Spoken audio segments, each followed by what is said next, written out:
Narinig niyo ba yung keto or intermittent fasting or yung bago ngayon, pagumi? Kung magda-diet ka, ano nga ba yung mas effective na diet? Yan ay didiscuss natin sa episode ngayon ng Pagumi.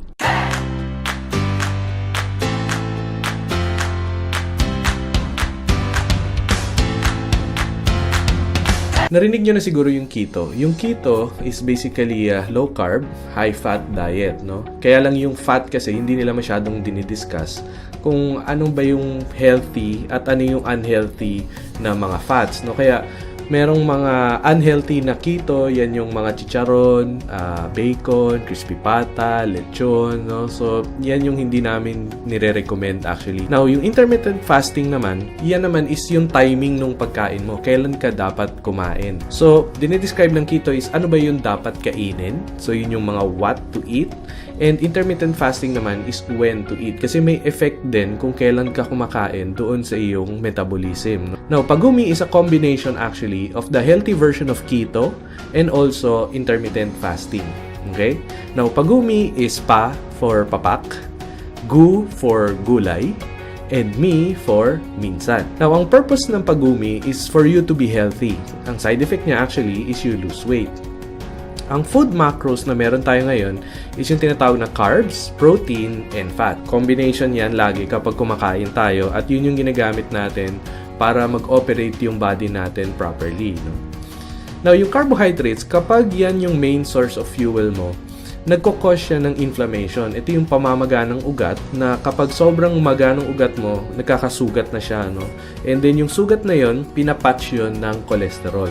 So, dumadami yung cholesterol mo dahil dumadami yung sugat sa iyong mga ugat. Okay? Now, it also raises insulin. Now, insulin is a hormone na nagko-convert ng carbohydrates into glucose para yung glucose na yun yung gagamitin ng fuel ng katawan natin. Kaya lang, kapag hindi natin ginagamit masyado yung glucose, lalo na kapag sedentary yung lifestyle natin, nakaupo lang tayo, nasa meeting lang tayo, wala tayong gym, no? Like parang ako wala akong time mag-gym. Yung sobrang carbohydrates or sobrang glucose, kino-convert ng insulin into fats or stored fats sa katawan natin. Kaya pag lumalaki yung mga tiyan natin actually, ang nagkakos niyan is yung stored fat na ginagawa ng insulin from all the carbohydrates na kinakain natin.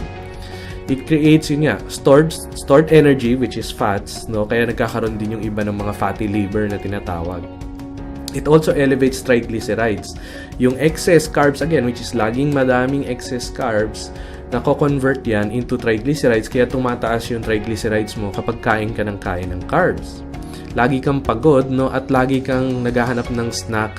Kasi actually, kapag ginugutom ka lagi, yung mga gusto sana mag-diet tapos sinasabi na ayokong magutom, ang dahilan kung bakit ka nagugutom is yung carbohydrates. In fact, pag tinanggal mo yung carbohydrates sa diet mo, pwede kang tumagal ng 12, even 24 hours nang hindi ginugutom. Promise. Okay? Ito yung graph, for example, no, ng comparison between carbs, protein, and fat, kung gaano kakatagal magiging busog. Ang carbs, 4 hours lang, no? Yung kanyang window. After 4 hours, gutom ka na naman agad. Kaya meron kang breakfast, lunch, dinner, tapos minsan may midnight snack ka pa. Kasi nga halos every 4 hours, ginugutom ka agad. Pero pag tinignan mo yung fats dito, matagal siya. Pwedeng 12 hours or more, no? Yung kabusugan na mararamdaman mo. Now, yung katawan natin, para siyang hybrid engine ng isang sasakyan, no? Pwede siyang electric, pwedeng gas. Yung equivalent ng gas is carbohydrates, no? So, pwede siyang carbs, pwede rin siyang fats. Ito naman yung equivalent ng electric sa isang hybrid na sasakyan, no? At ang maganda dito, kapag nag-adapt yung katawan mo to burning fats, kapag wala kang dietary fat na kinakain, ibig sabihin hindi ka kumakain ng mga taba, ang gagawin ng katawan mo is gagamitin niya yung taba na in-store ng insulin sa katawan mo as fuel. So, pag ganon, talagang papayat ka. Matatanggal talaga yung fats sa yung katawan kasi yun yung ginagamit na fuel ng katawan mo. Okay? So, ang goal natin sa pagumi is to convert your body from using carbs as the main source of fuel into fats. Okay? Yun yung kailangan natin gawin. Now, kapag fats yung main source of fuel mo, ang nangyayari is kino-convert yan into ketones na yun yung ginagamit as fuel sa iyong katawan at sa iyong brain. No? Actually, mas effective, mas masaya yung brain mo actually kapag ketones yung ginamit mong fuel versus glucose. Now, you also have longer satiety, mas matagal kang mabubusog, no? At kapag ganyan, hindi ka dapat kumain every 4 hours dahil breakfast time na or lunch time na. Dapat kumain ka kapag gutom ka lang. Ganun dapat, okay? And of course, yung gusto ng lahat, you lose weight, no? And paano natin gagawin to? Once is you avoid yung mga soft drinks, mga juice, mga alcohol, smoking, drugs, no, etc. etc. By default, dapat hindi na natin ginagawa yan. Yung susunod is R, no, for harina or flour. So anything na gawa sa flour like bread, pasta, mga cake, mga ganyan, mga breading sa fried chicken, no, iwasan po natin yan. Yan ang una nating iwasan, R for harina. Next is as for asukal or sugar. Anything na merong sugar. Tingnan nyo yung nutritional contents ng mga binibili nyo. Actually, kahit ketchup, merong sugar yan.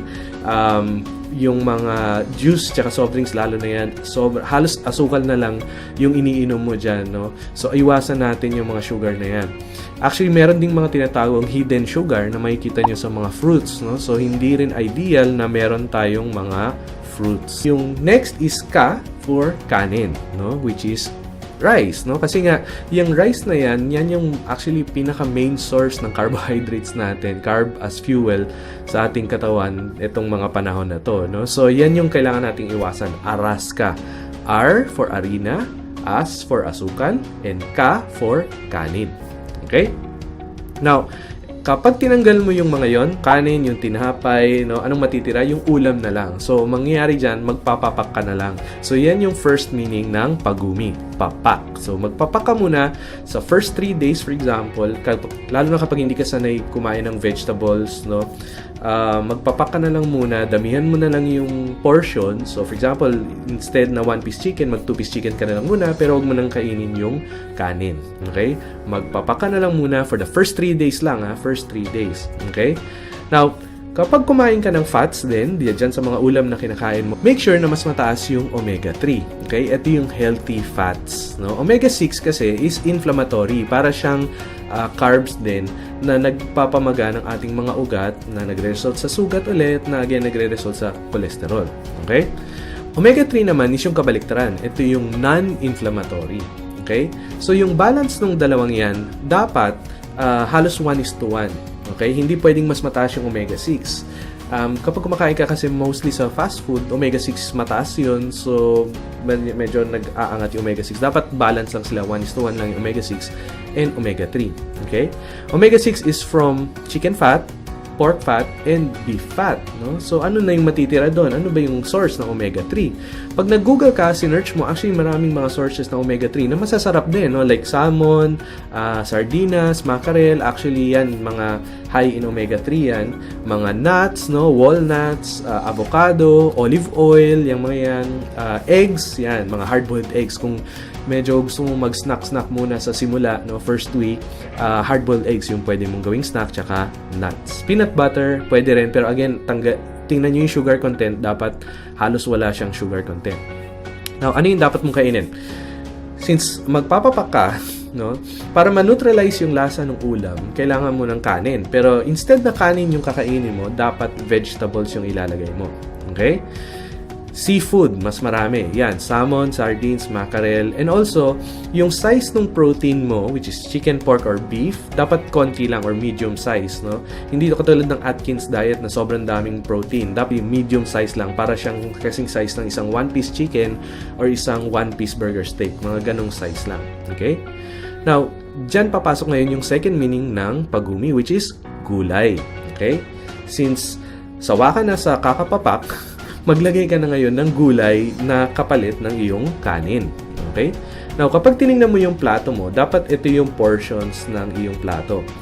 Kalahati ng plato mo dapat ay gulay, no, or vegetables. 1/4 nun is your fats and 1/4 nun is your protein.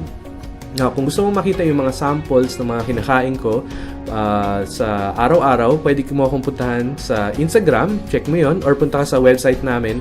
It's www.kalugdan.com. Nakapost din doon yung mga Instagram feeds, and also follow me sa Instagram na rin.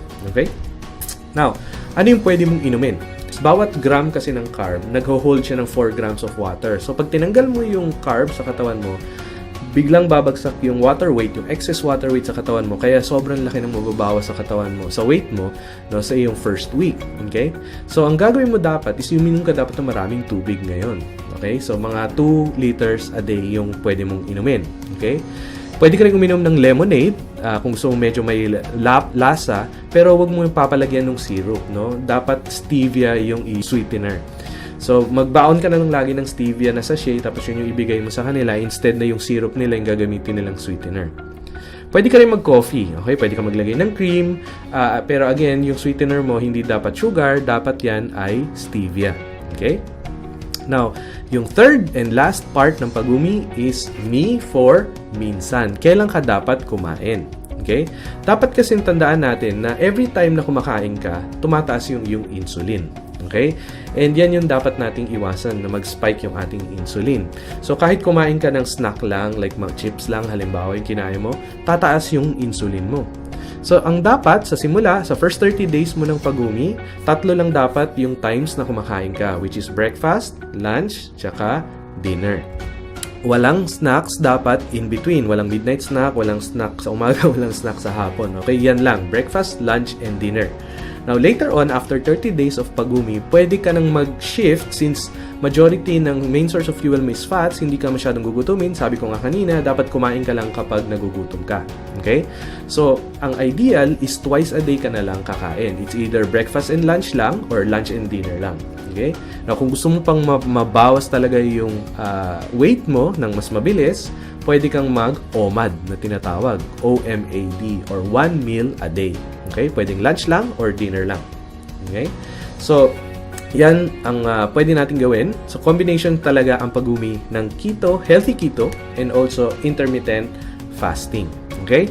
Hopefully, you like this video, and if you like to learn more, I post weekly basis na bagong videos about health and technology, business, faith, and travel. Please go to our website, it's kalugdan.com. Go to our YouTube channel and subscribe, no? And share this video as well para sa mga friends naman natin na gustong magpapayat or gustong maging healthy. Okay? So again, thank you, and sa comments sa baba, ano yung favorite mo na healthy fats na food, no? So lagay natin yan sa comments sa baba. So again, thank you, and hanggang sa susunod na video, paalam! Narinig niyo ba yung keto or